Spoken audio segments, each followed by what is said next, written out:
I volunteer for Pet Promise, which is a rescue and foster program in the Columbus area. I've been with them since 2013, and I do photography for the adoptable pets that they have. When you look at a pet, you're looking for someone who's going to be part of your family. And when you look at a picture of an animal, you want to be able to connect with it. And when you see their eyes, especially clear, in focus facial pictures and eye pictures, you can really feel who they are as an animal and whether they're going to fit in your life and you have an emotional connection to them.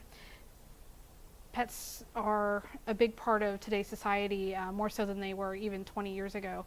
And so when we look for our next pet, we're looking for something that's going to fit in with our lives. And having an emotional reaction is the biggest key to doing that, and a photograph is the best way to do that.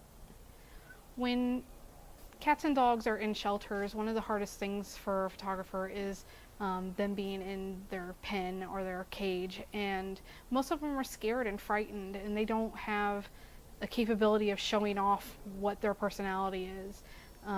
So when people look for their pets, they see these pictures and they want to know that they can bring out the emotions from a cat who is scared, or a dog who maybe is a little jittery, a little more excitable than they normally would be when they're not pinned up.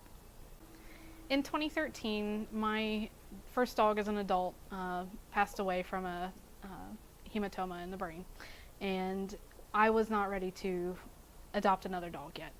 But I knew that I wouldn't be able to wait long, because my other dog, who is only 2 years younger than her, had never lived without another dog, and she was a little lonely, and I didn't feel like I could go out and adopt just any dog yet. I needed to feel a real connection.